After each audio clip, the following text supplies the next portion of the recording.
Ali Nestor, merci énormément d'avoir pris le temps euh, de faire ce podcast-là. Je t'avoue que ça fait très longtemps que j'étais sur ma liste et c'est sûr que tu as tes affaires, t'es un gars qui est pas mal occupé.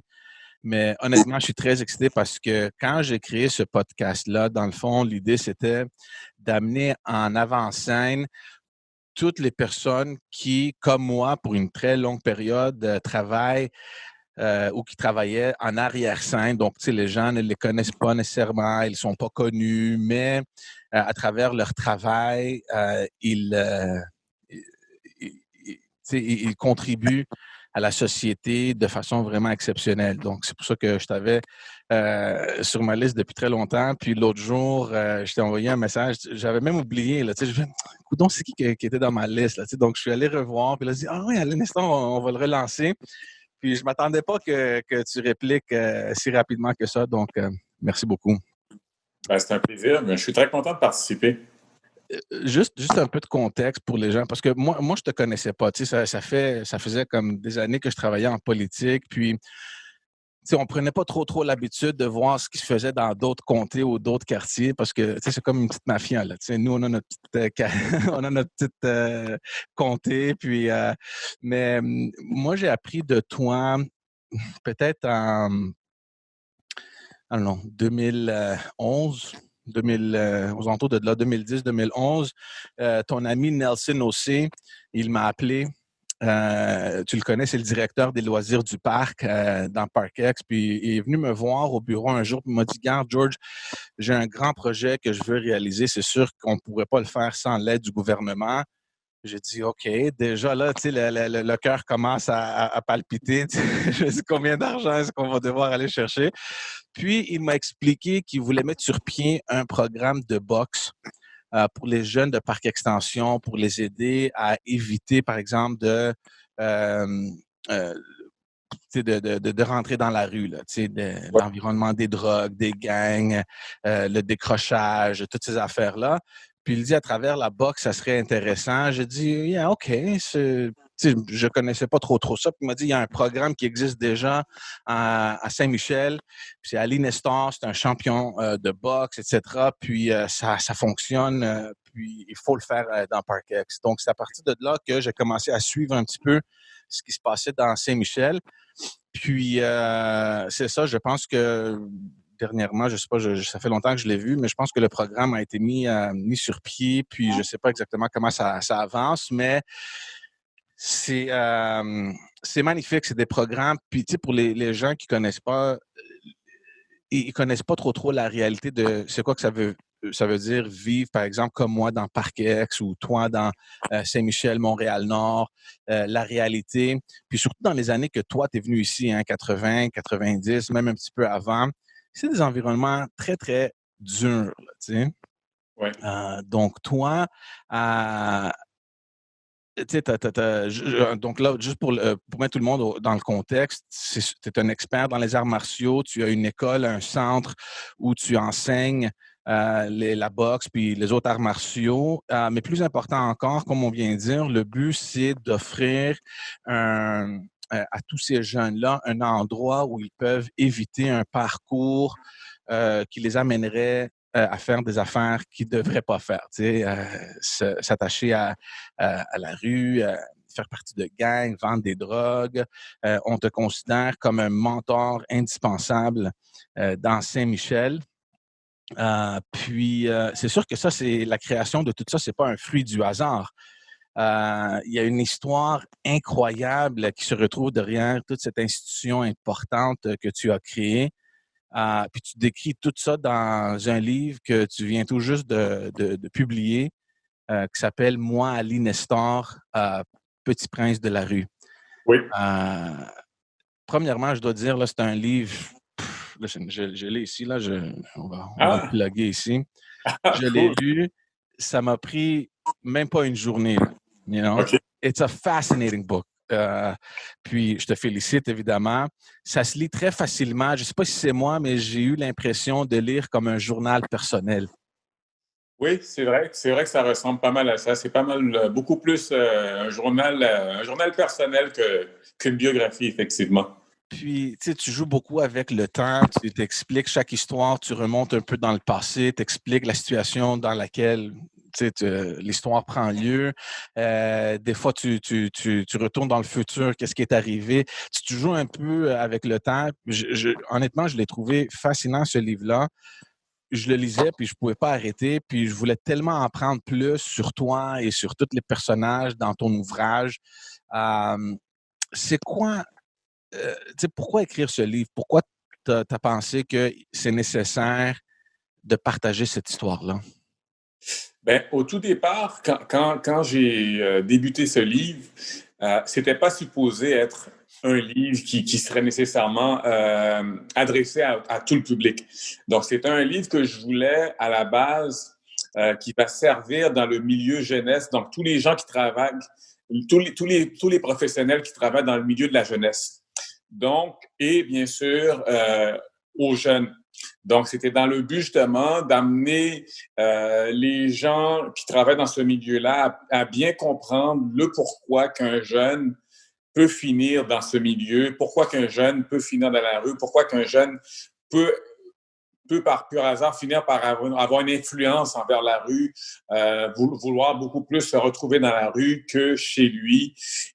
Donc, c'était vraiment ça le but au départ et quelque chose qui pourrait servir d'outil de travail, mais en même temps, quelque chose qui pourrait aussi aider les jeunes, voir que quelqu'un ou on est plusieurs personnages à travers ce livre, donc des gens qui ont passé par ce que eux autres sont en train de passer en ce moment même.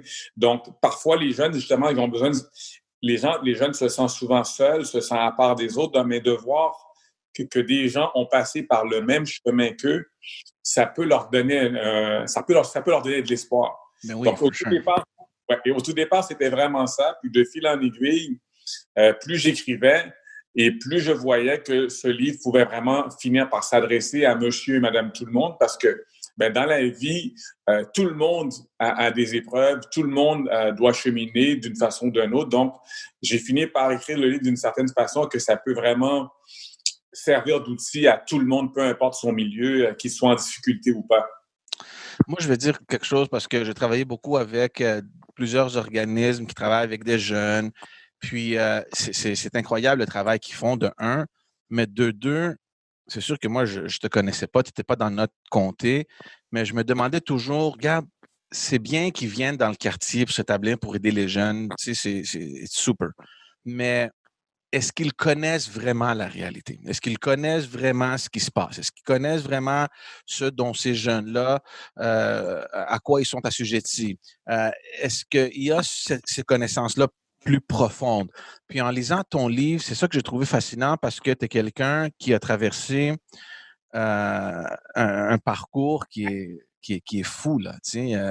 Même toi, tu le dis, tu es chanceux d'être vivant après tout ce parcours-là de gang de rue, puis tu plein d'affaires incroyables, puis de te mettre maintenant au service des jeunes. C'est vraiment, comme tu dis, l'élément, je pense, d'après moi aussi, le plus important, de montrer aux jeunes que, regarde, j'étais où tu pourras être, ou j'étais où je veux éviter que tu sois. Voici les étapes que j'ai faites, voici toutes les conséquences que j'ai dû subir dans ma vie. Puis, honnêtement, c'est fascinant, mais je veux revenir un peu parce que je veux parler évidemment de ce que tu fais maintenant parce que c'est important pour les jeunes aujourd'hui et avec le travail que tu fais, mais juste un peu sur toi. Je veux juste revenir un petit peu en arrière et discuter un petit peu de ton parcours à toi. Oui. Euh, on sait que dans ton livre, tu expliques comme les raisons que vous avez quitté l'Haïti, que vous êtes établi à Montréal. Puis là, il y a des difficultés qui commencent à se produire.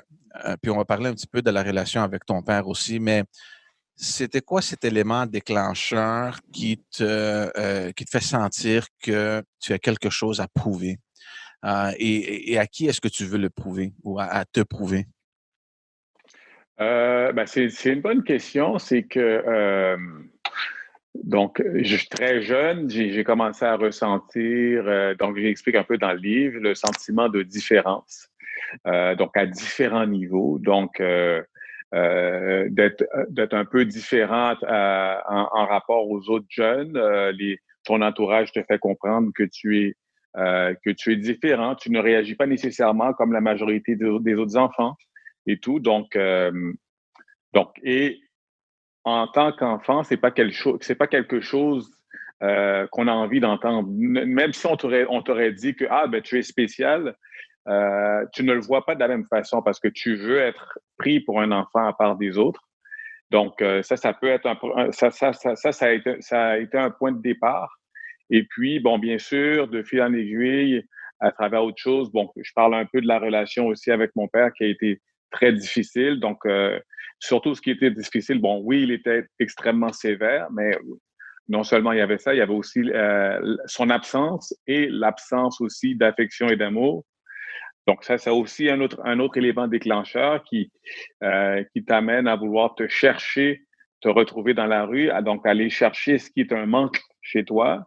Et aussi, j'explique aussi, bon, rendu à l'école, donc là, tu fais face à une autre différence, c'est qu'on te fait comprendre que tu fais partie d'une autre race à part des autres.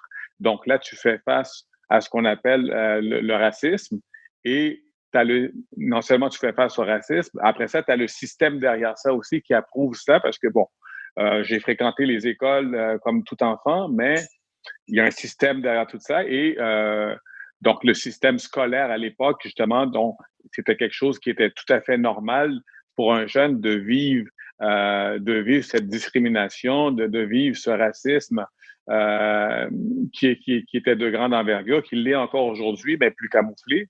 Donc, c'est toutes ces choses-là, c'est parmi toutes ces choses-là qui m'a amené à me retrouver dans la rue, à vouloir être dans la rue, à vouloir trouver un autre sentiment d'appartenance, donc se retrouver à quelque part où on a l'impression d'être apprécié pour qui qu'on est, qu'on a l'impression qu'on retrouve beaucoup de qu'on est beaucoup valorisé. Ouais. Et c'est ça. Donc, c'est ce qui m'a amené à vouloir vraiment tout faire pour être dans le milieu de la rue, dans le milieu des gangs de rue, à vouloir absolument faire partie d'une gang. Est-ce que dès le début, tu te vois dans un gang ou est-ce que pour toi, est-ce que c'est ça la seule façon que tu vois à travers laquelle tu peux comme prouver aux gens que voilà, je suis qui je suis, puis je vais me prouver à travers les rangs d'un gang de rue? C'est une bonne question parce que moi, très jeune, j'avais développé une passion pour les arts martiaux.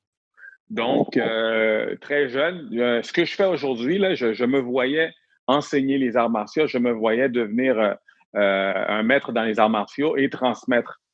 Mais mon père ne voulait rien savoir de ça. Alors, quand je lui avais annoncé quelque chose comme ça, que je voulais absolument ouvrir une école un jour, enseigner, malheureusement, ça s'est mal passé pour moi. Donc, lui, il n'en était pas question. Donc, moi, c'est là-dedans que je voulais, dès mon enfance, me retrouver. Donc, ce qui m'a emmené beaucoup à me révolter et à me retourner vers la rue. Et de ma fenêtre de chambre, je regardais ces jeunes-là qui avaient de l'air vraiment au-dessous de tout le monde, par-dessus tout le monde, qui avaient de l'air d'être en contrôle de leur environnement, puis qu'ils avaient de l'air à se foutre de tout. Et voilà, donc, puis ces gens-là, justement, ont le tour aussi. Quand je les voyais, c'est eux autres qui comment je pourrais dire, me donnaient de l'attention, quoi. Exact. Je veux lire juste un passage dans le livre. Je ne sais pas si, mais tu écris que c'était le début qui t'a fait comme dire, you know what, that's it. T'sais, moi, c'est ça que je veux faire. Puis c'est un passage qui regroupe un peu de tout là, que tu as expliqué. Les fautes du système, Oui. toi, ta propre appartenance, etc. Donc, je vais juste le lire rapidement. Puis on va en même temps mettre en contexte un petit peu l'environnement à cette époque-là. Donc, tu écris « Malgré toute cette histoire, cette phrase résonne encore dans ma tête. Tu es en état d'arrestation, mon esti de nègre. J'ai été arrêté alors que je n'aurais jamais dû l'être. J'ai été obligé de mettre les pieds dans un centre de jeunesse et dans un tribunal de la jeunesse alors que je n'aurais pas dû y être. En ce qui concerne Sullivan, même s'il a été innocenté, le mal est déjà fait. Cette histoire m'a blessé par son injustice et je me disais que je ne serais plus jamais le même. Elle a même fini par mettre un terme à l'amitié qui me liait à Sullivan. J'ai Ouais. ressenti de la frustration et de la haine. À partir de ce moment, il est clair que je veux faire partie d'un gang. J'ai envie plus que tout. Puis là, je veux juste lire un autre dernier petit passage parce que moi, ça m'a choqué, juste l'âge, là, un peu. Puis on va voir. T'écris. Je pense que Sullivan est blessé plus profondément que moi car pendant longtemps, il connaît la honte et le rejet. Même s'il est innocenté du crime, il reste toujours un doute dans la tête de certaines personnes. Il passe même du charmant playboy à un volcan de haine contre la société. Un an après l'événement, Sullivan et sa famille déménagent dans un autre secteur de la ville. Son père ouvre un restaurant. Pendant un temps, Sullivan aide à gérer le resto, mais ne faisant pas assez d'argent à son goût, il se met à vendre de la drogue. Sa petite affaire grandit vite, même trop vite. Il voyage souvent aux États-Unis pour de multiples transactions, mais il ne semble pas comprendre qu'il est encore un enfant et qu'il ne peut se comparer aux bad boys de New York. Un jour, je reçois un appel. Le sultan est mort lors d'un règlement de compte à New York. La rumeur dit qu'il a reçu plus d'une dizaine de balles. Il n'a que 23 ans. This is crazy. Ça, Ouais. c'est des affaires. C'est fou, premièrement, d'être à ce jeune âge-là et de vivre ces affaires-là. Est-ce que toi, tu étais susceptible à ces réalités-là? Est-ce que tu comprenais les dangers dans lesquels tu t'associais? C'est une très bonne question. On est pris dans une espèce de tourbillon. On est impliqué à fond et c'est difficile de toujours, comment je pourrais dire, être conscient de toute la réalité du danger qu'il y en est. Mais à quelque part, c'est que on le sait qu'il y a un danger qui en est, mais en même temps, je dirais, tu sais, aujourd'hui, je pourrais mettre les mots, c'était de l'autodestruction. Alors, en étant dans un milieu où ce que j'avais pas l'impression d'être accepté pour qui j'étais et tout, et exemple, ayant un manque d'amour venant du côté paternel, bon, ce qui est toujours très, après, à la base le plus important, que l'amour qui vient de sa propre famille avant tout. Donc, c'était de l'autodestruction que je faisais de façon inconsciemment. Je savais qu'il y avait un danger quand j'arrivais à quelque part, que je risquais de recevoir une balle. J'aurais pu finir comme Sullivan, justement. Mais à quelque part, il y a une espèce de lavage de cerveau qui est fait aussi lorsque tu es dans le milieu des gangs de rue. Tu finis par croire que tu es intouchable aussi. Tu finis par croire que ces choses-là ne peuvent pas t'arriver. Et malgré que ces choses-là arrivent quand même dans ton entourage, mais tu te dis toujours que c'est un bad luck quand ça arrive à quelqu'un d'autre. Donc, à quelque part, oui, j'avais une conscience de ça, mais il y avait une autre voix qui me disait que ça ne pouvait pas arriver ou ce que je m'en foutais. C'est ça. Donc, c'était carrément de l'autodestruction.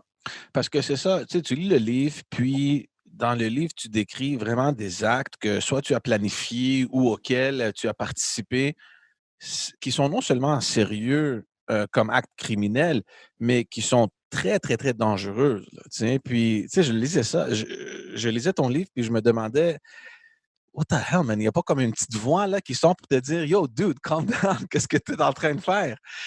Tu sais, parce que c'est évident, même pas juste quand tu es en train de faire l'action, mais quand tu y penses même à planifier whatever là, tu sais, que tu veux faire. Il n'y a rien. C'est sûr que je pourrais jamais me comparer parce que je comprends pas la réalité. Mais en lisant ça, je me demandais, ben, what the hell, tu sais, il n'y a pas quelqu'un, tu sais, une petite voix dans sa tête pour lui dire, Ali, fais pas ça, tu sais, c'est dangereux ou il y a un risque. Oui, c'est une bonne question. Quand on est pris dans l'engrenage, effectivement, il y a ces petites voix-là, mais souvent, ces petites voix-là arrivent, arrivent pas nécessairement toujours au bon moment. Ouais. Souvent, cette petite voix-là est arrivée lorsque je me suis fait arrêter ou lorsque j'étais en plein dans le danger. Au exemple, en donné, dans le livre, je l'écritique, j'étais en train de me faire courir après par une gang rivale qui cherchait à me tirer après. Et là, la petite voix venait vers moi. Et là, j'étais en train de me dire, si je réussis à sortir de ce merdier, ben là, j'allais tout quitter. Et c'est là que je pensais à ma mère, ce qu'elle me disait. Justement, la petite voix, c'était ma mère. Donc, je pensais souvent à des paroles qu'elle me disait, des paroles à ce que mon grand-père me disait. Mais malheureusement, j'arrivais pas toujours au bon moment à justement à avoir cette petite voix. Puis, il y avait toujours l'autre voix qui disait aussi, qui, qui me disait, go, vas-y, de toute façon, tu manqueras à personne de toute façon. Ouais. Non, parce que c'est ça. Et puis, c'est un bon extrait, ça, dans le livre, quand tu penses à ça. Puis, tu sais, OK, disons par exemple, OK, tu as fait quelque chose, tu n'as pas pensé, mais là, en plein milieu de l'action, cette voix-là t'arrive.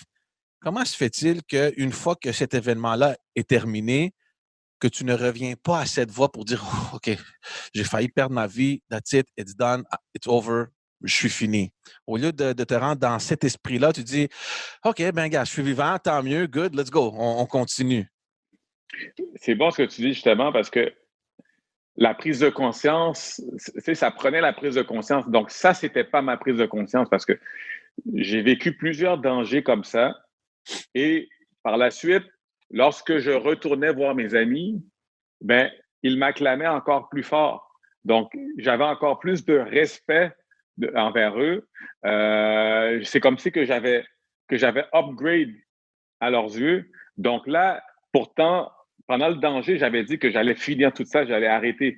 Mais le fait que je recevais encore plus Une stature d'affection, ou whatever. une statue, que j'avais upgrade dans le groupe, ben ça me donnait plus de raisons pour rester dans le groupe. Wow.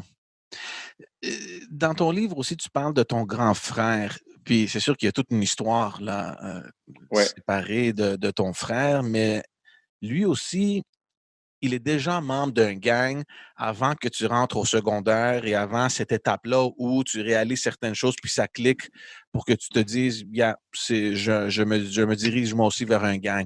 Ton frère, il est déjà là. Lui, il a certainement dû vivre certaines choses comme toi, tu as vécu par la suite. Est-ce qu'il n'a pas essayé de, par exemple, de t'éloigner de cet environnement ou de t'expliquer, regarde, c'est dangereux, je sais pas, maman a raison, t'es plus petit, fais pas l'erreur que j'ai faite. Oui, mon frère ne voulait pas que je le suive. Mon frère ne voulait pas que je sois là. Mais j'en faisais à ma tête, je le suivais quand même. Et justement, donc moi, je me faisais d'autres amis. Et, euh, et ça a été une surprise pour lui quand il a vu que j'étais presque rendu dans la gang aussi parce que je faisais mes affaires de mon côté. Mais lui, il faisait vraiment tout ce qu'il pouvait pour que je ne sois pas dans ce milieu-là. Mais moi, au contraire, je voulais absolument être dans ce milieu-là. Puis quand je le voyais faire, ben, je voulais faire comme lui. Parce qu'à un moment donné, vous vous êtes arrêtés ensemble, là. Il y a un Oui, moment où vous rentrez dans une maison pour un gros vol, puis tout à coup, ça va mal. oui, oui, exactement. Là, j'étais déjà rendu vraiment membre, impliqué dans le groupe comme il faut. Fait que là, il ne pouvait plus rien faire. Là. Donc là, j'étais rendu dans le groupe. Fait qu'au contraire, lui, par la suite, quand il a vu que il pouvait pas m'empêcher d'être dans le groupe. Donc, lui, tout ce qu'il s'est dit, c'est que bon, ben, donc, on est dans le même groupe. Donc, lui, il va toujours s'assurer d'avoir mon arrière, quoi. Donc, de mon backup. Donc, de toujours me protéger le plus que possible. Il voyait que c'était préférable pour lui. Ouais. Tu parles, c'est sûr que la relation avec ton père, ça joue un rôle presque central dans tout le livre.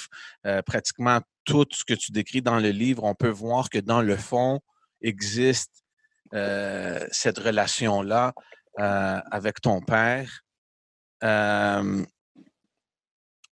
Tu associes plein d'affaires dans ton livre en réaction à cette relation-là qui était vraiment pas bonne, là. Pourquoi tu penses qu'il y avait tellement de frustration en lui? Parce que tu décris des situations vraiment de violence conjugale, de violence familiale. Euh, pourquoi, euh, pourquoi ça existait ça en lui? C'est une bonne question. Je ne peux pas dire exactement pourquoi, parce que on aurait pu penser que ça aurait été parce que bon, ben, il aurait vécu des choses semblables par ses parents à lui, mais ça n'avait pas été le cas.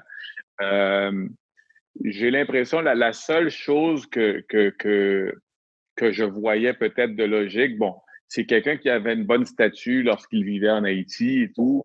Donc, il était pas dans la pauvreté. Et lorsqu'il est arrivé ici, bon, il a dû tout laisser, il a déserté l'armée pour arriver ici. Et ben, il était rendu plongeur, il lavait la vaisselle à l'hôtel Hilton. Et c'est quelqu'un qui subissait énormément, il subissait beaucoup plus de racisme que moi, je pouvais en vivre parce que, bon, il est arrivé quand même. Donc, il était le petit serviteur de ses patrons à l'hôtel Hilton. Donc, c'est quelqu'un qui vivait énormément de frustration personnelle, il avait beaucoup de haine en lui. Donc, j'imagine, c'est la seule logique que je peux trouver, parce que c'est quelque chose que j'ai jamais abordé avec lui, que j'ai jamais compris en tant que tel. Donc, c'est la seule raison que je peux voir. Ouais. Sinon, ça vient pas de son enfance. Parce que c'est sûr que les gestes qu'il commettait envers vous, c'est sûr que c'est injustifiable, parce que c'est pas juste des petites fessées, là. Ouais. Et littéralement, il vous battait, là, tu comprends? Puis, je sais pas, moi, je regarde ça maintenant comme père de famille et je pense souvent aux choses, à toutes ces choses que mon père nous disait. Parce que moi aussi, mon père, il était sévère, il voulait nous protéger. Évidemment, je peux pas comprendre le milieu dans lequel tu vivais parce que ça n'existait pas chez nous. Mais en même temps, maintenant, comme père, souvent, je regarde en arrière et je dis, mon père, finalement, il avait raison d'être strict parce que on vivait dans Parkex, puis c'était pas un quartier qui était très paisible. Après 7 heures le soir, on pouvait pas être dehors. C'était dangereux. Puis peut-être que mon père, avec son expérience puis son vécu, il réalisait certaines de ces choses-là, puis il ne voulait pas que nous nous entraînions dans les mauvaises voies. Puis j'ai beaucoup d'amis qui l'ont fait aussi, là, puis il y a des amis aussi qui sont morts, puis des réalités que toi aussi tu as vécues. Puis quand je regarde en arrière, je dis, une chance là qu'il y avait cette stricte attitude-là pour nous mettre un petit peu dans la bonne voie. Est-ce que tu penses, j'essaie de me mettre dans tes souliers, puis c'est sûr que tu peux pas éliminer toutes ces toutes ces choses-là qui se sont passées dans ta maison pour excuser ton père pour quoi que ce soit. Je sais, c'est peut-être difficile, mais est-ce que ça t'arrive des fois de penser que la seule chose qu'il voulait, c'est de nous faire comprendre avec sa manière que on ne devrait pas être avec telle ou telle personne, ou il faut continuer à l'école, puis la seule façon pour lui de vous faire comprendre ça, c'est à travers son strict comportement. Je sais pas, est-ce que des fois, je ne sais pas comment l'expliquer, mais est-ce que des fois tu penses peut-être aux agissements de ton père pour comprendre que peut-être finalement il voulait le meilleur pour sa famille? Même si c'est difficile parce que, comme je l'ai dit, c'est injustifiable, de battre ta mère ou ta soeur ou ton frère. Je ne sais pas si tu peux éliminer toute cette affaire-là et penser juste à ton père, cette personne-là qui est une personne militaire, stricte, dure, qui voulait vraiment établir sa loi chez lui, qui, comme des milliers d'autres immigrants, il a voulu une meilleure vie pour sa famille. Comme tu as dit, il a déserté même l'armée en Haïti pour venir ici. Puis, le meilleur qu'il a pu offrir, c'est de s'installer dans un quartier qui était parmi les plus dangereux à Montréal, peut-être même au Canada, et de voir et de comprendre la réalité autour de lui, une réalité que peut-être les enfants, vous, à votre âge, à cette époque-là, vous n'étiez pas en mesure de comprendre. Donc, pour lui, peut-être, c'était juste, il faut que je sois strict avec eux. Là. Il faut qu'ils évitent cet environnement-là. Oui, je comprends clairement ce que tu dis. Tu sais, le problème, je pense pas que le problème, si un parent est strict avec ses enfants, soit un problème que, on le sait que beaucoup de familles immigrantes, justement, qui arrivent ici, parce qu'ils arrivent ici avec peu de moyens, ils ont énormément sacrifié pour leur famille et ce qu'ils veulent, ils veulent vraiment que les enfants aillent au bout, jusqu'au bout, atteindre vraiment les sommets. et ça, c'est très justifiable. Souvent, pour beaucoup de familles immigrantes qui arrivent ici, l'école est vraiment une question de survie. Donc, c'est en priorité sur tout. Ça, je le comprends parfaitement. Et ma mère aussi, elle était assez ferme, elle était assez stricte. Mais la différence, c'est que j'avais une communication. Donc, je comprenais toujours le pourquoi que ma mère était stricte.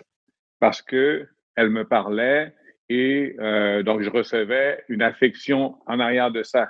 Ouais. Donc, tandis que, quelqu'un, tu sais, si j'avais une communication derrière tout ça aussi, exemple avec mon père, ou que je ressentais que oui, il fait ça pour nous, il fait ça pour notre bien, puis que c'est une question c'est sa façon de démontrer jusqu'à quel point il nous aime, ben, ça aurait été autre chose.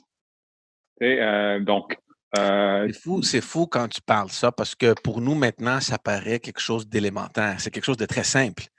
Puis tu le décris comme si c'est, look, that's all I wanted. Parle-moi, soyons ouverts. Et c'est fou de penser comme un petit geste comme ça aurait pu faire une énorme différence dans ta vie. oui, oui, définitif. Juste tu sais, dire à un enfant, écoute, tu prends 30 secondes pour lui dire, l'école, c'est très important. J'ai tout quitté en Haïti ou j'ai tout quitté dans tel pays pour vous donner le meilleur.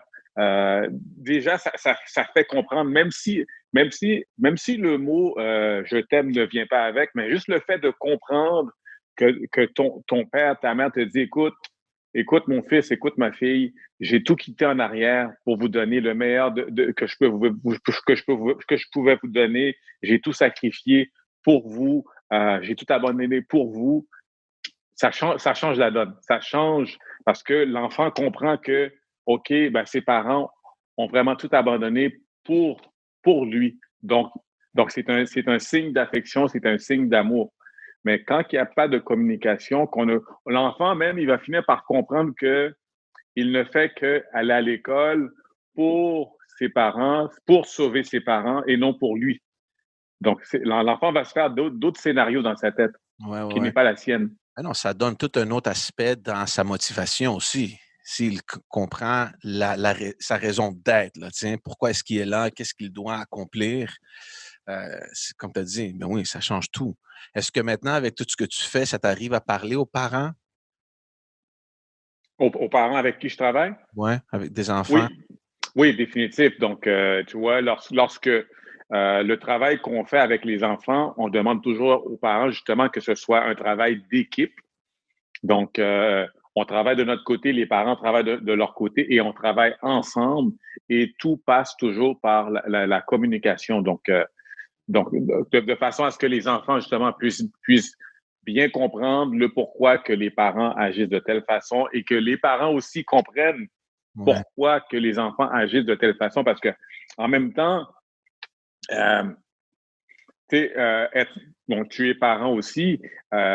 Être parent, ça ne vient pas avec un livre d'instruction. Donc, Modèle, on ouais. apprend à être parent et on n'a jamais fini d'apprendre à être parent. Même quand nos enfants sont rendus adultes, on continue à être parent. Donc, c'est tout un art apprendre à être parent. Donc, et bien sûr, lorsqu'on aime nos enfants, parce qu'on aime nos enfants, on veut faire tout ce qu'il y a de mieux pour eux, mais à travers ça, on va commettre plein d'erreurs en tant que parents, mais parce qu'on les aime. Donc, c'est toujours une question de communication pour que l'un comprend l'autre, parce que, comme tu dis, exemple, un parent, bon, son enfant, exemple, est rendu à 12-13 ans, commence à avoir des réactions un peu spéciales, ben, le parent ne comprend pas trop non plus. Mais s'il y a une question. Puis souvent, un enfant, lorsqu'il est rendu dans la préadolescence, les parents ne le comprennent pas, mais même lui-même, il ne se comprend pas. Ouais. Alors, tout passe par une espèce de communication qui va faire en sorte que les choses vont aller de mieux en mieux. Right. Euh, Ton livre, là, le timing est quand même spécial. Tu sors un livre durant une période qui est assez bouleversante au niveau social et même politique, certainement aux États-Unis, mais aussi ici au Canada, puis partout Ouais. dans le monde. Là, tu sais. Est-ce que tu penses, parce que tu parles beaucoup dans ton livre de de problèmes de racisme et plein d'autres choses. Est-ce que tu penses qu'on a finalement réussi avec toute cette histoire-là du Black Lives Matter, puis toute la situation dans laquelle on se trouve maintenant, à lever le couvert sur cette réalité de l'existence du racisme systémique? Ce que je pense, il n'est pas encore réglé, mais l'avancement que je vois qui a été fait, c'est que maintenant, la population québécoise, ce qui veut dire autre que les immigrants, les arrivants sont au courant et sont en train de réaliser effectivement que ce racisme ou ce racisme systémique qu'on parle depuis longtemps, il est là et il existe. Avant ça, à chaque fois que les immigrants, justement, se plaignaient du racisme, de la discrimination, il fallait toujours prouver. Mais depuis plusieurs incidents, exemple justement avec ce qui est arrivé aux États-Unis, George Floyd, où ce que le monde entier a assisté sur Internet à un meurtre gratuit. Donc, les gens voient vraiment que toute cette souffrance que les immigrants vivent depuis longtemps avec ce système est réel et il existe et on a un support. Ce qui est différent, c'est qu'on a un support aussi maintenant d'un gros pourcentage de la population québécoise qui sont en arrière et qui sont en arrière de cette cause et qui veulent que les choses changent. Mais là, maintenant, il faut, et bien sûr, la prochaine étape, c'est vraiment de faire en sorte que ce système soit changé. Parce que c'est ça, comme je disais, tu parles beaucoup pratiquement à chaque histoire que tu racontes, il y a la présence de violences policières, de racisme, de profilage. Oui. Même une histoire avec un avocat qui voulait te mettre des mots dans la bouche. Oui. C'est fou quand on y pense, là, tu sais. Depuis ces années-là, toutes ces affaires-là que tu as vécues, est-ce qu'il y a des choses, d'après toi, qui se sont améliorées? C'est une bonne question. Est-ce qu'il y a des choses qui se sont améliorées? C'est sûr qu'il y a une évolution qui s'est faite. Aujourd'hui, on parle beaucoup de tolérance. Donc, mais c'est bien parce que 30, 40 ans, 50 ans en arrière, c'était carrément l'intolérance.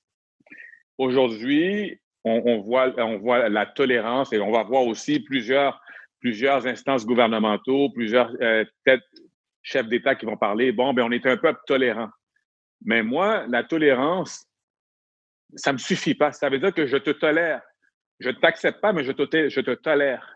Donc, il faut passer à la prochaine étape. Oui, il y a une petite évolution, mais elle n'est pas assez. Puis souvent, les gens au Québec vont dire, oui, mais c'est pas comme aux États-Unis ou c'est pas comme ailleurs. Ça se peut fort bien que ce soit pas comme aux États-Unis. Puis je l'avoue, oui, je suis bien au Québec, mais je n'ai pas à regarder à ce qui se passe aux États-Unis. Je n'ai pas à faire de comparaison parce que je ne vis pas aux États-Unis. Okay. Je vis au Québec, donc je parle de ce que je vis au Québec. Et je vis au Québec depuis longtemps et je vois le racisme systémique. Je l'ai vécu, je l'ai subi et il faut que ça change. Donc, on a besoin encore d'avancer. Cette discrimination systémique qui existe depuis longtemps, elle a été mise en place par les chefs d'État de l'époque. Donc, maintenant, ben, par la suite, elle a continué à évoluer, ce racisme systémique, avec tous les chefs d'État qu'il y a eu par la suite. Donc, si on veut que les choses changent, c'est les chefs d'État actuels qui doivent faire une différence. Donc là, maintenant, il y a plusieurs chefs d'État qui l'ont admis, excepté malheureusement la CAQ. Donc, tant que exemple, ceux qui sont au pouvoir en ce moment, au point de vue provincial, ne l'auront pas avoué, ça va être très difficile d'évoluer. Parce que c'est lui qui possède le pouvoir de faire les choses avancer et de faire les choses changer. Mais je sais pas, moi je suis pas immigrant, je suis né ici, mais j'ai vécu dans un environnement d'immigrants. Je me suis fait appeler aussi immigrant parce que c'est... Mais c'est ça, tu vois ce que tu dis exactement. Je l'ai expliqué dans le livre, quand tu le dis clairement, tu n'es pas immigrant. Mais il se peut fort bien qu'un Québécois de souche te considère un immigrant malgré que tu sois né ici et que tes parents et que tes enfants soient nés ici, malheureusement. Mais c'est même pas ça, parce que les gens ne connaissent pas si moi ou mes parents sont nés ici. Ils regardent le nom, c'est compliqué, il y a un peu trop il y a un peu trop moins de voyelles que d'habitude, donc c'est un immigrant. Mais, tu sais, donc, je ne sais pas pour nous, c'est sûr que je n'ai pas vécu une réalité comme toi, mais il y a des instances où, tu sais, on ne peut pas se cacher, tu sais, ça s'est arrivé aussi. Et on a de la misère à comprendre pourquoi ça existe toujours, tu sais. Qu'est-ce qu'on fait de mal pour qu'on soit justement dans une situation, comme tu dis, où même les élus ne veulent pas le reconnaître? C'est quoi qui bloque? Ben, l'immigrant, au contraire, ne fait rien de mal. Au contraire, l'immigrant contribue à l'évolution du Québec. Et là, on est en train de parler d'immigrants. On peut parler d'immigrants, mais on parle aussi des Autochtones qui contribuent à ce que le Québec et le Canada continuent à avancer. Donc, il n'y a rien qui est fait de mal. Au contraire, le problème, c'est toujours une question de pouvoir. Donc, on voit certaines personnes au pouvoir qui vont le dire clairement que s'ils admettent que le racisme systémique existe, ben ils vont déplaire à certaines personnes qui votent pour eux. Donc, c'est une question de pouvoir, c'est une question de rester dans le pouvoir. Donc, le système est fait comme ça depuis trop d'années, qui fait que le Québécois de souche est malheureusement priorisé et beaucoup plus mis en valeur que l'immigrant arrivant ou l'Autochtone. Est-ce que tu penses vraiment que c'est juste un problème politique? Parce que moi, je pense quelque part que c'est un problème aussi d'éducation. Je vais dire un exemple, puis je le dis souvent sur le podcast. Je me rappelle une année où on est allé visiter un temple sikh dans le parc Extension. C'est des Indiens, des Sikhs. Puis ils nous ont dit, garde, il y a deux temples sikhs dans le parc Extension. Puis ils nous ont dit, garde, on veut planifier une visite à l'Assemblée nationale. Il y a un événement spirituel qui arrive dans notre religion, puis ça serait bien qu'on aille le célébrer. You good? Oui, oui. OK. Donc, ça serait bien qu'on aille le célébrer au Parlement. Donc, ils nous ont demandé si ça serait possible. Puis, on a dit, ben oui, certainement. On va réserver une salle. On a fait tous les arrangements dans le restaurant. Puis, on a même sollicité la présence de tous les élus. C'était vraiment bien organisé. Tu sais. Puis là, je me rends à Québec parce que la journée arrive. Puis, il y avait 2 autobus, je pense. Puis pour moi, c'était la première fois. Là. Tu sais, c'est sûr qu'on a vécu des affaires, mais on les voit ici à Montréal. Tu sais, on ne les comprend pas parce que l'immigration, puis les gens racisés ou d'autres minorités culturelles coexistent avec tout le monde à Montréal. Tu sais, donc, nous, on vit dans cette réalité ici, puis on la comprend un petit peu, où on a grandi à accepter ce qu'elle est. Mais j'avais jamais vu en région comment ça se passe. Puis ça, c'était la première fois, là. Tu sais, on parle en 2009 ou 2010, une affaire de même. C'est comme vraiment tard dans ma vie. Puis les autobus arrivent au Parlement, puis moi, je suis là, puis ils débarquent, puis tu sais, t'as déjà été, il faut que tu traverses la sécurité pour rentrer. Puis tu peux pas comprendre le problème qu'on a eu, là. Les gens ils ont figé. Qu'est-ce qui arrive? Puis là, je suis en train d'expliquer aux agents de sécurité, j'ai dit, ben, on a booké ça, vous avez les documents parce qu'il faut faire les arrangements avant.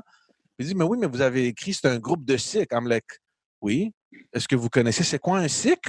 Ben, je sais pas, je pensais que c'était le nom de l'association ou je sais pas trop quoi. Yeah, clueless. Tu sais, ils ont vu une soixantaine de gens rentrer avec un turban, puis habillés, whatever. Puis ils ont eu peur. Je sais pas c'est quoi le problème, mais tout a arrêté au Parlement.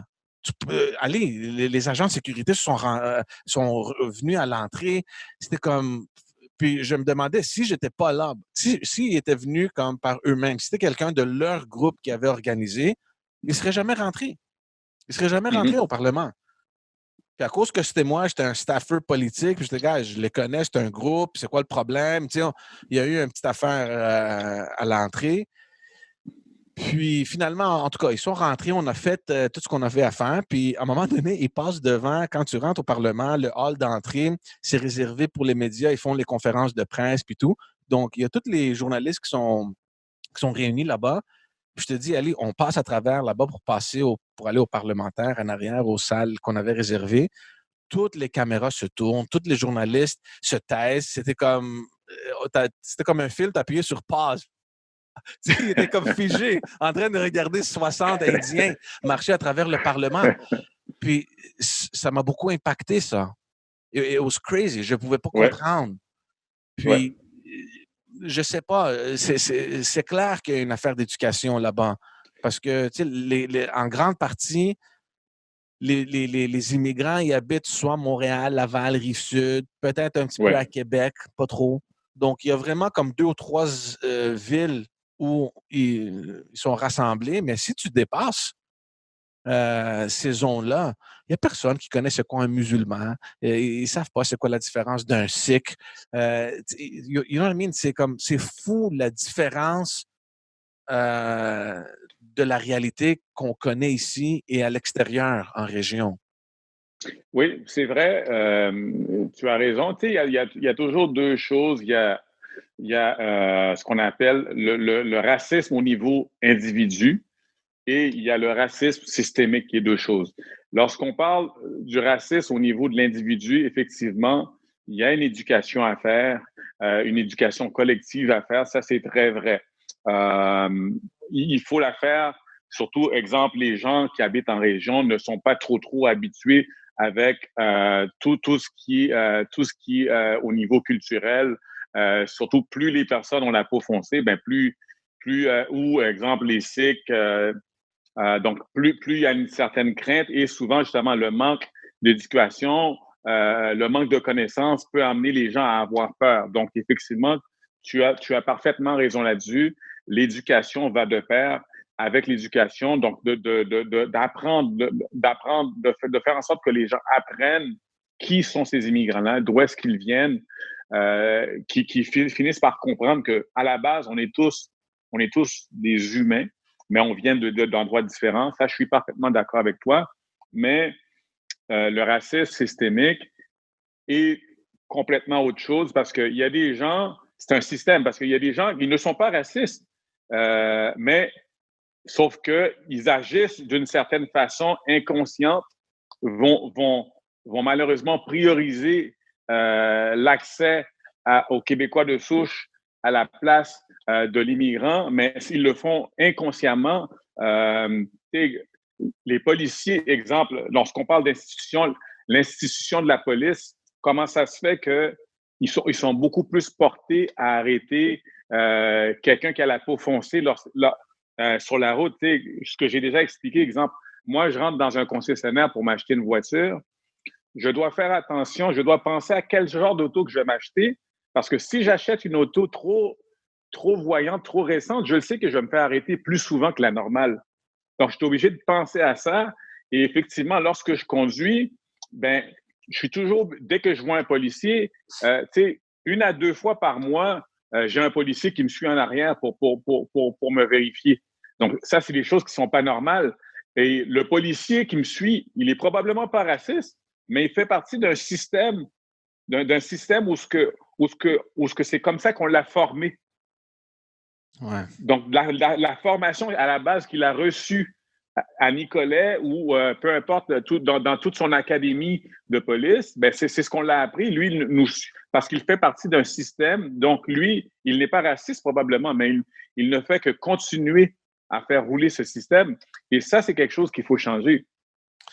Parce que ce que tu dis, c'est non seulement est vrai, mais il y a un rapport qui est sorti, je pense, il y a 1 an ou 2, d'un comité indépendant qui a fait une recherche sur la police à Montréal. Puis ils ont sorti, ils ont dit clairement qu'il y avait du profilage racial qui se faisait dans la police. Puis ils ont même sorti des statistiques.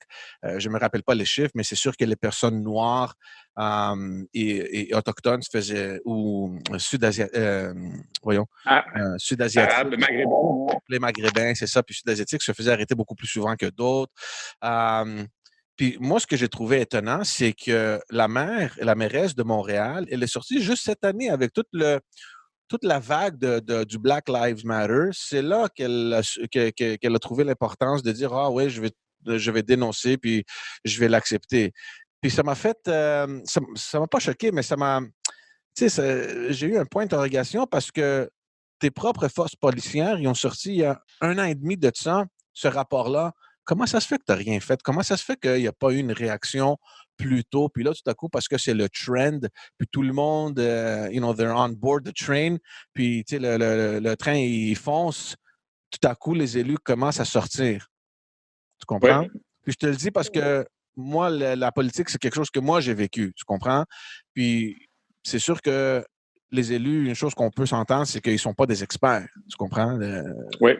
Ça arrive peut-être, mais dans la plupart du cas, ils ne sont pas des experts dans ces choses-là. Mais tu as une recherche qui est faite, qui est sur ta table, qui te dit qu'il y a du profilage qui se fait dans ta ville, puis tu fais rien. Puis là, tout à coup, tu sais, ça m'a dérangé un petit peu.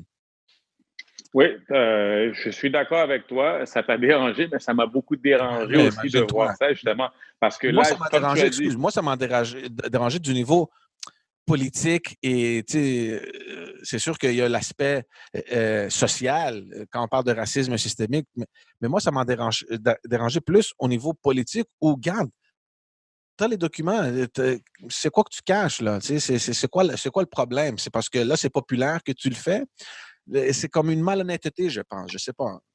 ben, c'est ce que j'allais dire, justement, parce que, justement, voilà 1 an, voilà 2 ans, il y a quelque chose qui aurait pu se faire là-dessus. Mais malheureusement, ce n'était pas d'actualité. Donc là, justement, il y a un mouvement qui est fait et tout, puis on sait que les prochaines élections sont proches et c'est ce on doit se demander aussi en tant que citoyen, lorsqu'on voit l'élu qui commence à agir dans le bon sens, est-ce qu'il le fait vraiment parce que la cause est vraiment, lui tient vraiment à cœur et il tient vraiment à ce qu'il y ait un changement, ou c'est tout simplement parce que les élections sont proches et c'est une question justement d'électorat? Parce que l'autre chose, tu sais, je t'ai vu à Tout le monde en parle, une émission qui est quand même visionnée par des millions ici au Québec, là, l'émission peut-être la plus populaire à la télévision. Puis tu étais en face d'un ministre au gouvernement du Québec, Yann Oui, Lafrenière, qui lui oui, était un policier avant. Donc, il connaît, oui, lui.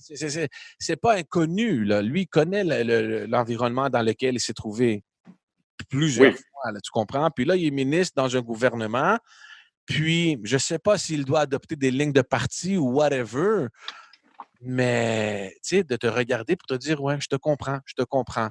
Mais OK, si tu comprends, dis-le. Pourquoi vous vous évitez? C'est quoi le problème? Ben oui, comme tu dis, effectivement, non seulement il connaît, mais il a participé. En plus, Il a participé à ce système. Donc, lui, il a été. Il a. Hop, est-ce que je. OK. c'est bon, ouais. Oui, donc lui, il a été justement un instigateur de ça. Donc, lui, c'est un des porte-parole de la police. Donc, puis lui, il a eu une carrière au niveau de l'armée, il a eu une carrière en tant que policier. Donc, lui-même était en tant que policier à engendrer ce système, à encourager ce Ou au système, à moins le défendre. participer. S'il n'a pas fait quelque chose personnellement lui-même, comme porte-parole, tu le défends, tu n'as Ben, pas le choix. ben, à la minute que tu es policier et tu as une carrière comme lui, il a eu, il est certain qu'il a participé. Donc, c'est quelqu'un qui a été dans une voiture de police, qui a été mis en contexte avec des immigrants, qui a été mis en contexte avec des Autochtones. Il a participé et il a fait partie des gens qui ont fait en sorte que ça se perpétue à travers le temps. Donc, s'il y a quelqu'un qui est au courant, c'est bien lui, malheureusement. Donc, donc c'est encore la plus grande preuve que, malheureusement, c'est pas parce qu'ils veulent le nier, donc ils ne peuvent pas l'admettre en ce moment, justement à cause de la ligne de parti, puis à cause de la peur de perdre des votes, de la peur de perdre le pouvoir. Et c'est ça que je trouve très, très désolant et même, je trouve désastreux, monstrueux, justement, de voir que des gens, à cause du pouvoir, ils ont peur de perdre le pouvoir, donc préfèrent rejeter l'humanité que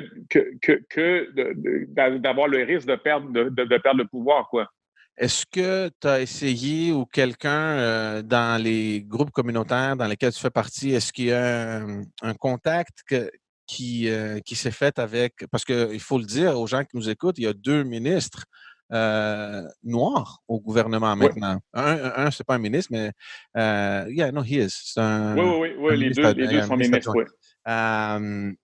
Est-ce qu'il y a des approches envers ces gens-là de comprendre c'est quoi votre rôle auprès du cabinet? Est-ce qu'il y a quelqu'un qui est en train d'allumer un peu les lumières là-dedans ou? Pas à ma connaissance. Évidemment, c'est sûr que malheureusement, ces deux ministres-là sont un peu pris dans l'eau chaude. Donc, ils sont pris dans ce qu'on appelle justement à suivre la ligne de parti. Eux autres même, c'est sûr que ce sont deux personnes qui ont subi ce racisme systémique, qui en sont conscients, qui ont été des victimes. Mais c'est pour des raisons comme ça qu'on réfléchit toujours à deux fois avant d'aller dans la politique, parce que là, ils ne peuvent pas prendre la parole, ils ne peuvent pas s'exprimer comme qu'ils voudraient s'exprimer, selon moi. Ça me surprendrait que deux personnes d'origine immigrante ou de descendance disent que le racisme systémique n'existe pas. Malheureusement, ils sont pris à suivre la ligne de parti. Donc, j'aimerais pas beaucoup être à leur place, malheureusement. Yeah. Parlons un peu des jeunes avec qui tu travailles. On sait qu'il y a toujours une réalité qui existe et il y a toujours des dangers qui sont présents pour ces jeunes de déraper, de joindre des gangs de rue ou de se laisser influencer. Euh, Est-ce que les choses se sont améliorées depuis les années 80-90? C'est quoi la réalité là, sur le terrain? Euh, je trouve que oui, les choses se sont améliorées. Pourquoi? Bon, il y a beaucoup plus d'organismes. La cause est beaucoup plus sensibilisée.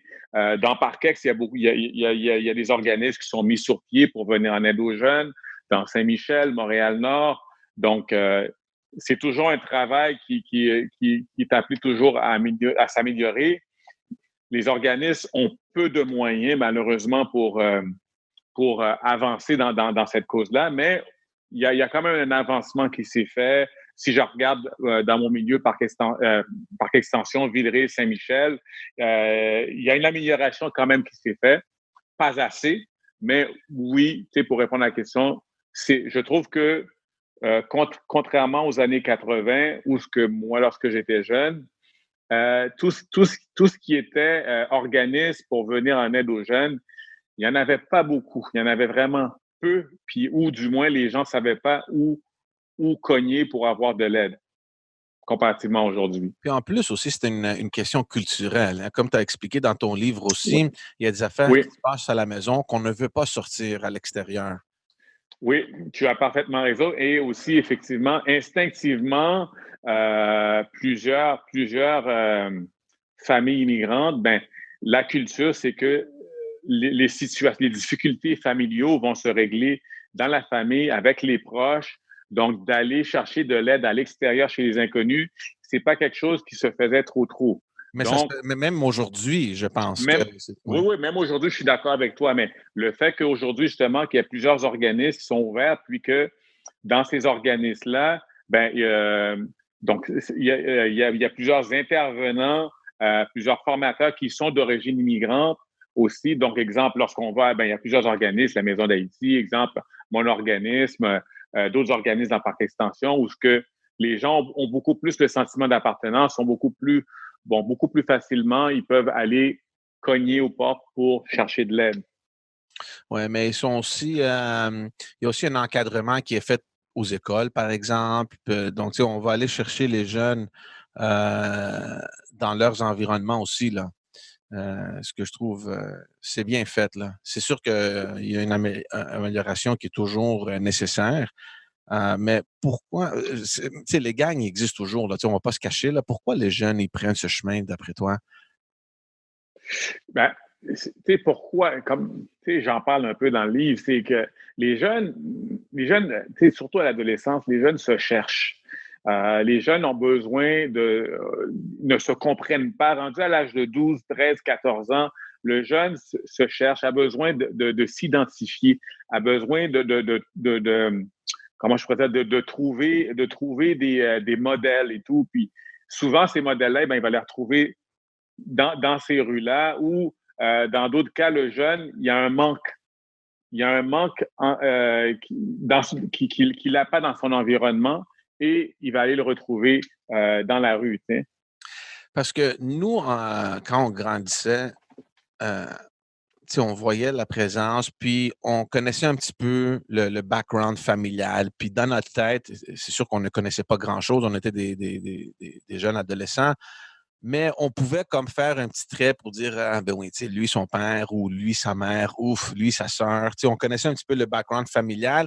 Puis dans notre tête, on justifiait les comportements de ces personnes-là qui, des fois, prenaient les mauvais chemins. Mais ce que tu rapportes dans ton livre, qui est important aussi, c'est que euh, moi, je suis allé dans une école privée là, au secondaire, dans Outremont. Puis, on pense souvent que dans ces milieux-là, qui sont un petit peu plus aisés, il n'y a pas de problème. Puis, tu t'écris une histoire où il y a justement un jeune d'une famille pas mal aisée d'Outremont qui lui aussi s'est trouvé dans une gang. Il voulait, je ne sais pas trop pourquoi, là, parce qu'on pense que tu as tout comparé à moi de Parkex, comparé à moi de Saint-Michel ou Montréal-Nord. Mais Oui, c'est une réalité qui existe aussi dans ces environnements-là, qui sont plus aisés, là, dans les quartiers les plus riches. c'est une réalité qui existe parce qu'un jeune, exemple, qui est en manque d'amour, qui est en manque d'affection, ou que ses parents sont trop occupés à travailler, que c'est le même jeune, ce même jeune-là, on peut le retrouver dans le quartier Saint-Michel et on peut le retrouver dans le quartier Outremont.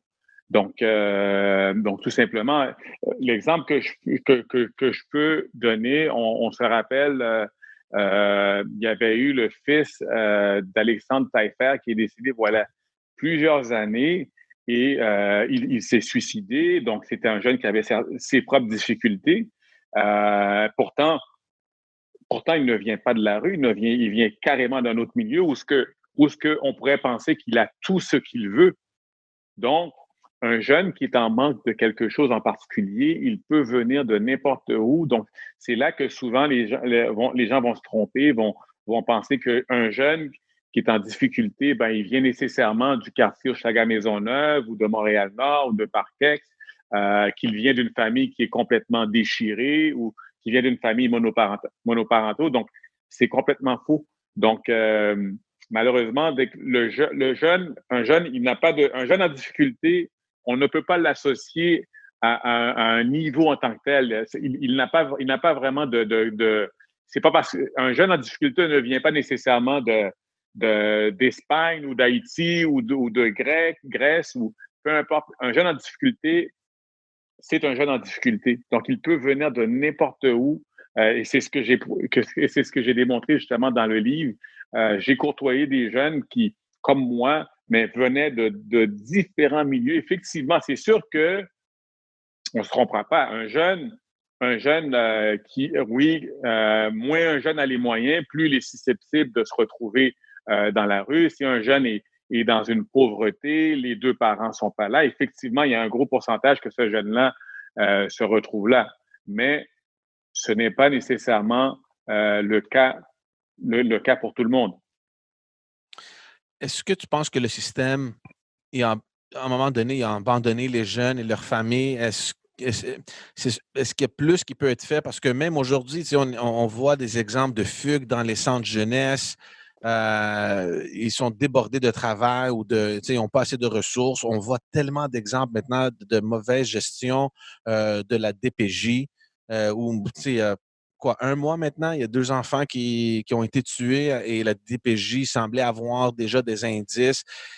Ça a l'air qu'ils n'ont pas fait grand-chose.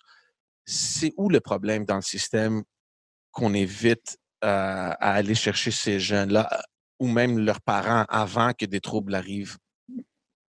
C'est vrai. Je pense que pour connaître un peu le milieu des centres jeunesse, à la base, il y a un gros manque de ressources, effectivement. Les centres jeunesse est une trop grosse machine. Ils ont besoin de plus en plus d'avoir des partenariats avec les organismes communautaires. Un jeune qui se retrouve en centre jeunesse, il ne veut pas être en centre jeunesse. Il a besoin d'avoir comment je pourrais dire, d'avoir un contact avec l'extérieur. Peu importe ce qu'on va faire en centre jeunesse, tout le bon travail qu'on va pouvoir faire, mais ce jeune-là, il a besoin d'avoir un contact à l'extérieur. Même moi, pour avoir été en centre jeunesse, on a l'impression d'être enfermé. Tu sais, les centres jeunesse, on a bien beau appeler ça centre jeunesse, mais c'est juste le nom qui est différent d'une prison. Parce que à la base, ben, le jeune, il est enfermé. Et en prison, tu es enfermé. Ouais. Donc, les règlements sont un peu différents, mais tu es enfermé, tu es privé de ta liberté. Et donc, n'importe qui peut imaginer lorsque tu es privé de ta liberté, tout le comportement que ça peut amener. Tu as l'impression vraiment d'avoir été rejeté non seulement par ta famille, mais ou dans d'autres cas, tu as quand même été rejeté de la société. Donc, le fait d'avoir une espèce de pont avec l'extérieur, d'avoir des organismes qui viennent chapeauter, qui viennent travailler de pair avec eux autres, je pense que ça pourrait améliorer les choses. Donc, c'est une question de ressources, mais ces organismes-là, bien sûr, aussi ont besoin d'avoir le support nécessaire au niveau du gouvernement. Comment ça fonctionne chez toi? Est-ce que les jeunes sont envoyés à ton centre? Est-ce que tu les recherches pour les recruter parce que tu aperçois des affaires? Est-ce qu'ils viennent par eux-mêmes? Est-ce que c'est leurs parents qui les forcent ou comment ça fonctionne? Ben, c'est un peu tout ce que tu viens de dire. De un, on a des intervenants qui se promènent partout où se trouvent les jeunes. Donc, ils vont aller dans des écoles, ils vont les attendre après l'école ou vont se promener dans les métros, dans les parcs et tout, pour sensibiliser les jeunes, parler avec eux autres, faire de la prévention et les inviter à notre organisme. Après ça, bien sûr, il y a beaucoup de jeunes qui nous sont référés directement des écoles. Donc, les jeunes qui sont en situation difficile sur plusieurs cas, ça peut être au niveau du comportement ou au niveau des études, vont nous les envoyer. On a aussi un pourcentage de jeunes qui nous sont référés des centres jeunesse. Donc, quand le jeune est proche de sa sortie des centres jeunesse, souvent, on va nous le référer parce que, bon, il va avoir besoin d'un point de rattache parce que, bon, le jeune, exemple, il a été en centre jeunesse pendant 1 an, 2 ans et tout. Et là, il doit faire face à la réalité, donc a besoin d'être accompagné à l'extérieur, soit pour retourner dans son milieu ou, exemple, retourner à l'école, ces choses-là. Donc voilà, donc ça vient, ou bien sûr, il y a des parents, ça peut être des parents qui, parce qu'ils ont entendu parler de l'organisme, décident d'amener leurs jeunes à l'organisme. Est-ce que la plupart des enfants que tu as, juste des jeunes qui sont en difficulté et que tu prévois que peut-être qui peuvent aborder un chemin plus dangereux comme le tien, ou est-ce que c'est des enfants qui sont déjà en ces milieux-là, là, en gang de rue ou whatever? Non, la majorité des jeunes avec qui qu'on fait affaire, ce sont des jeunes qui ne sont pas qui sont pas dans le milieu des gangs de rue. Euh, Ce sont des jeunes qui vivent une certaine difficulté, qui sont en situation de vulnérabilité. Donc, c'est vraiment au niveau préventif. On a aussi un pourcentage de jeunes qui n'ont aucun problème, mais les parents nous les amènent parce qu'on veut éviter qu'ils finissent par avoir des problèmes. Donc, un jeune n'a pas besoin d'avoir des difficultés pour être envoyé chez nous. Ce qu'on veut justement, c'est prévenir Prévention. prévenir justement ces choses-là.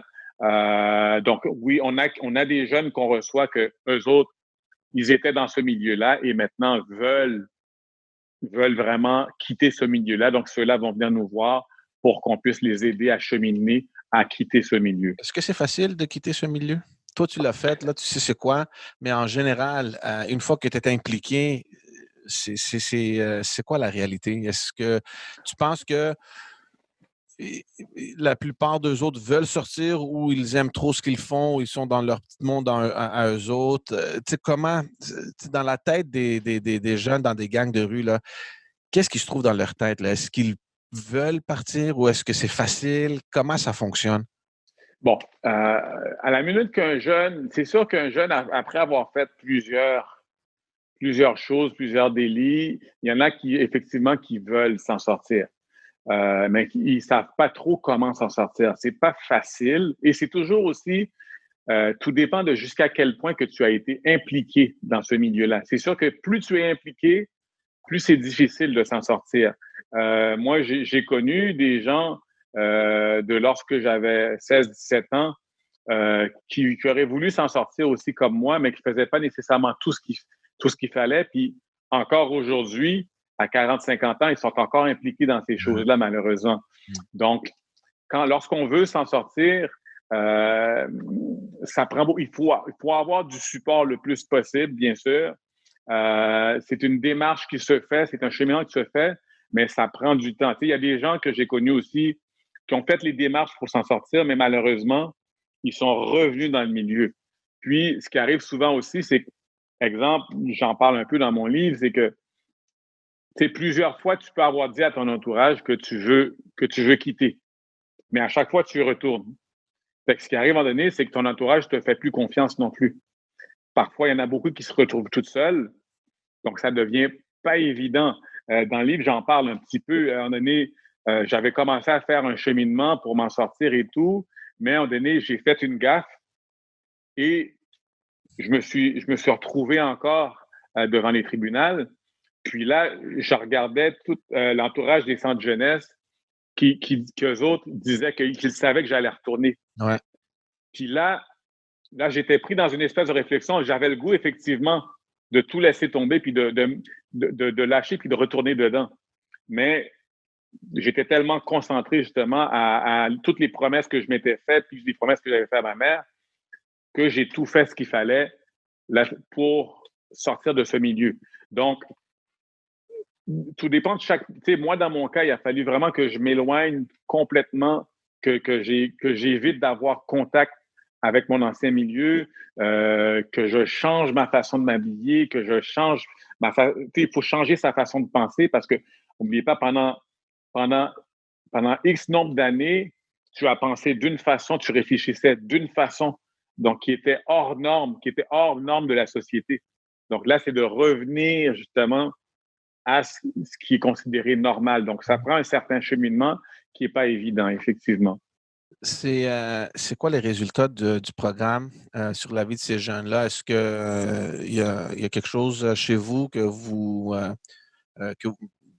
comptabilisez ou qu'il y a un suivi, vous regardez en termes d'impact, par exemple, sur leur vie? Exemple, au niveau scolarité, exemple, on a un programme scolaire à l'intérieur. Dans l'année, on peut passer à peu près, tout dépend des années, jusqu'à 500 jeunes qu'on approche de loin ou de proche. Et dans ce programme, on a le programme scolaire à l'intérieur de l'école de la relève. Donc, ce qui veut dire on a un programme scolaire qui est vraiment à l'intérieur. Donc, on a des jeunes qui viennent faire l'école à l'intérieur de l'organisme. On passe entre 50 et 75 jeunes par année pour le programme. Et moyennement, on a aux alentours d'une quinzaine de jeunes, 15 à 20 jeunes qu'on arrive à diplômer. Donc, quand je dis diplômés, soit des jeunes qui vont finir leur secondaire 5 et vont pouvoir aller au cégep l'année d'après, ou des jeunes qui vont finir leur secondaire 3 ou 4 et après ça, s'en vont à l'école de métier. Donc, ça, c'est le pourcentage qu'on a au niveau scolarité. Et bien sûr, au niveau du mentorat, c'est toujours plus difficile parce que c'est toujours de longue haleine, parce que, tu sais, un jeune peut aller bien pendant 2 ans, puis après ça, il revient, il est en difficulté, après ça, il continue. Donc, ça, c'est toujours plus difficile à quantifier. Ouais. Maintenant, avec tout ce qui se passe avec la pandémie, j'imagine que le centre est fermé? Non, par chance, là, on est ouvert, mais à la première, le premier confinement qu'on avait eu, on avait au mois de mars, le 13 mars, on avait été obligé de fermer pendant quelques semaines.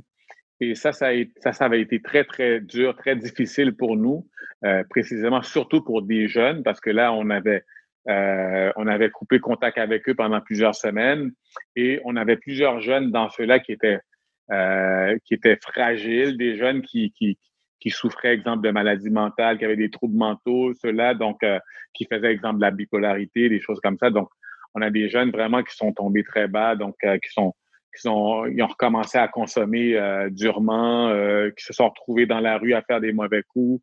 Donc, ça avait été très difficile. Après ça, bon, on nous a permis d'ouvrir parce qu'on était considérés comme service essentiel. Là, tranquillement, on a recommencé à reprendre le lien, mais on n'a pas réussi à reprendre le lien avec tous les jeunes qu'on avait. Et ben là, on continue à être ouvert. Donc là, par chance, on continue à être ouvert. Puis, bon, avec des règles plus restreintes, mais au moins, on est ouvert. On peut continuer vraiment notre travail avec ces jeunes-là. Good. On va finir?